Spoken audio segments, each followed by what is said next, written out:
I never used to believe in anything beyond what I could see. I'm not religious, not spiritual, not even superstitious.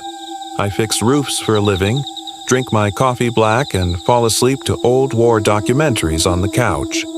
Simple man, simple life. But that changed when my daughter started talking about her boyfriend.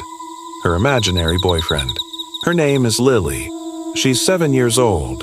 Blonde hair, soft eyes, loves jelly sandwiches with the crusts cut off. She's the kind of kid who leaves notes in my lunchbox that say, "I love you, Dad," with little doodles of stick figures and smiling suns. Her mother died when she was 4. Car accident.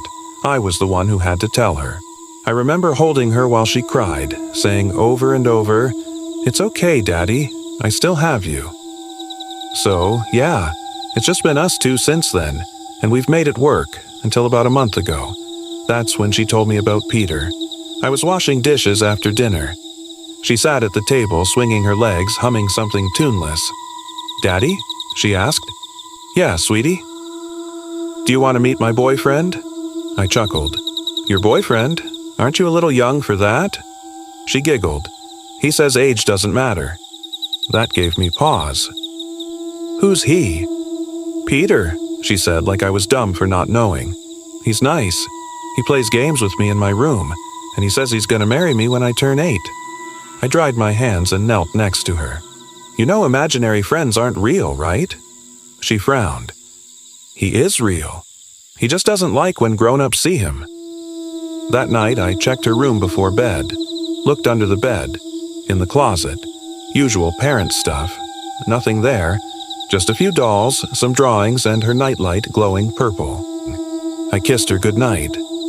As I closed the door, I thought I heard whispering. I figured it was her playing pretend. But then things started to get strange. I'd wake up and find her bedroom door wide open, lights on, stuff moved around. I once found all her dolls piled in the bathtub, their heads turned toward the door like they were waiting for someone. I asked her about it. "Peter likes to redecorate," she said. Another night, I heard music playing softly from her room. I opened the door. It was one of those creepy music box lullabies, but we don't own a music box. She was sitting cross-legged on the floor, staring at the corner, smiling. There was nothing there. I asked her who she was looking at. She said, "Peter's showing me what he looks like." I asked her to describe him. She said, "He's really tall, like taller than the ceiling, but he bends down to talk to me." That didn't sit right. The drawings were next. It started with one taped to the fridge. Innocent enough. Crayons, blue sky, green grass, stick figures. At first glance, I thought nothing of it. Lily always drew her and her mom, or her with a princess crown, or holding balloons. But this one was different.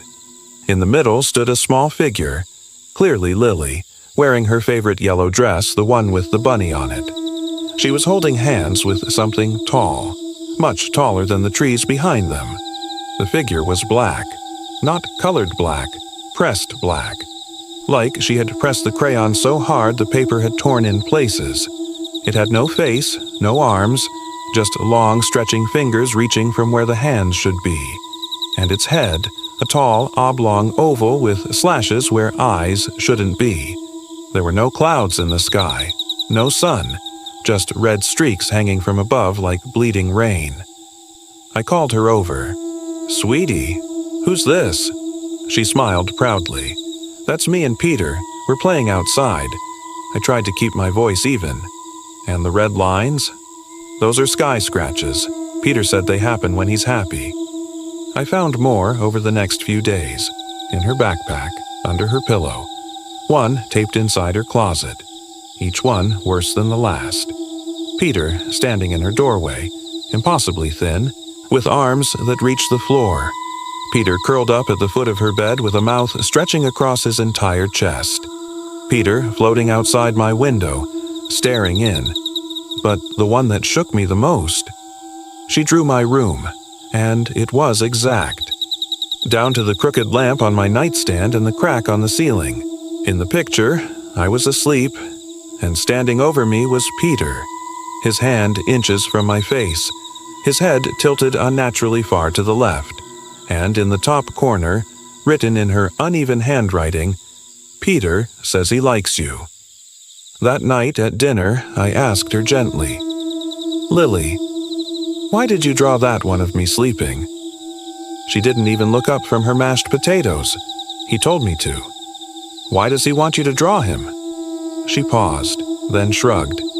"He likes pictures. He says they make things realer, and he thinks you look silly when you snore." I felt cold, like something just walked across my grave. That night, I couldn't sleep. Every creak of the house made me twitch. I left the hallway light on like I was the kid now. At 3:12 a.m., I woke with a start. No dream, just